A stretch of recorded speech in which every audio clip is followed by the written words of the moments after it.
Sea turtle. It happened while I was traveling in Gangneung. It was one fine day in May when the weather was too nice to waste indoors. The class felt even more boring. I spent most of the time staring at the air in the classroom, emptying my mind.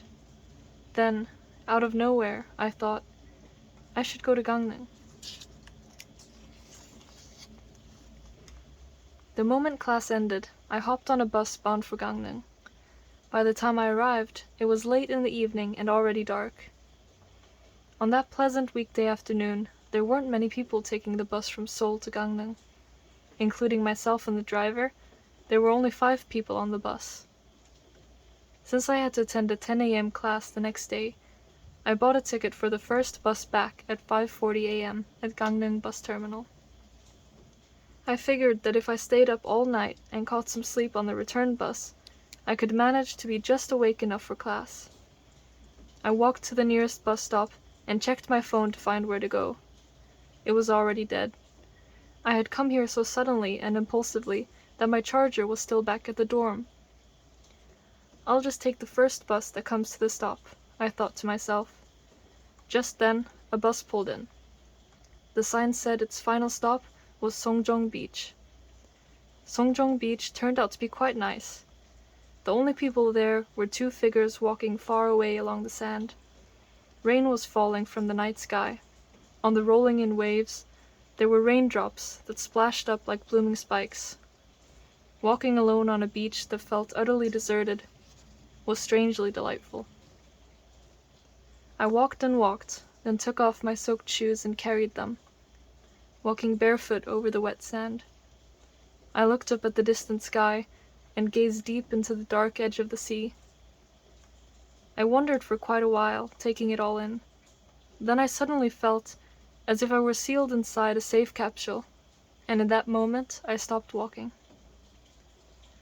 The waves broke right at my toes. The rain and wind lashed against me, seeping ever deeper inside. I stretched my arms high to the sky and held my breath.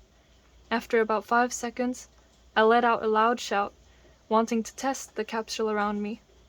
But my voice was quickly swallowed by the roaring waves and the pounding rain. I felt a sense of relief, and then I let myself fall back onto the soft, rain-mixed sand, completely relaxed. I lay there in the rain.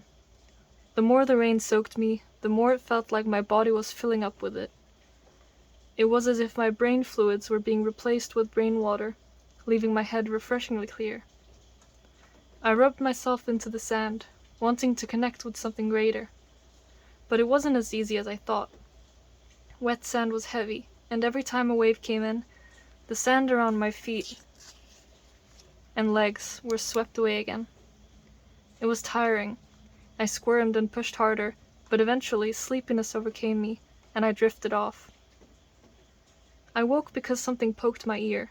Something hard, with a somewhat pointy end, prodded my right ear. I opened my eyes. The rain was still falling.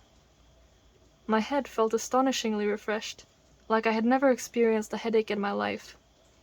It was as if I'd been washed perfectly clean. In my mind, my brain felt like a freshly rolled out luxury black sedan. Light-hearted, I turned my head to the right. And there it was, a sea turtle staring at me. Its left foot was still prodding my ear. "Did you come to see the sad turtle story contest?" The sea turtle spoke without moving its mouth. It was a huge turtle, probably at least 150 years older than me. "No, I just came here traveling." "I see. But today was the sad turtle story contest. It's a big event. Some even came all the way from Japan to see it." "Do Japanese turtles speak Korean too?" I asked, my mind clear and curious. What is Korean? Anyway, of course they do. They're turtles, aren't they?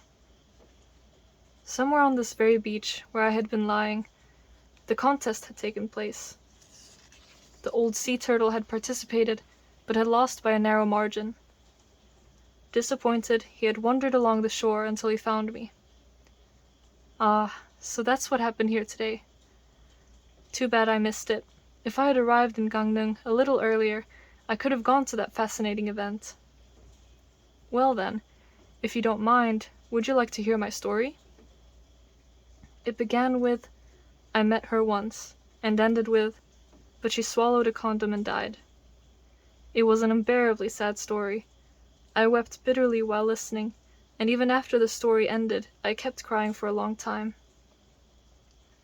By the time I stopped, the old turtle was gone, and Gangneung's famous sunrise had just begun. Even now, whenever I think of Gangneung, I remember the old sea turtle. I don't recall the details of his story. I cried too much while listening. But the sorrow I felt then still sits fresh in my heart.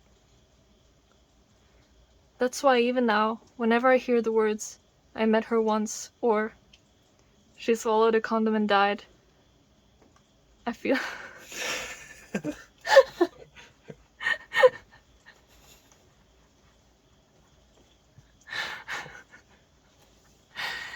I feel my eyes sting. Not long ago, when I was with my lover Hisu, she took a condom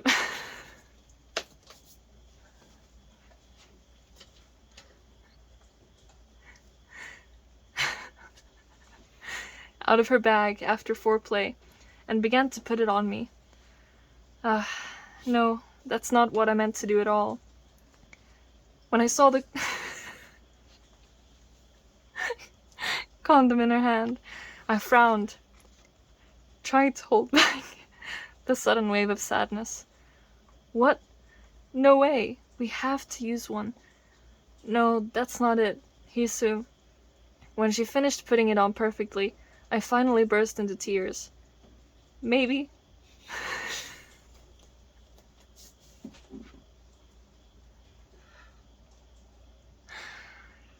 Maybe that beautiful turtle had choked on one that looked just like this.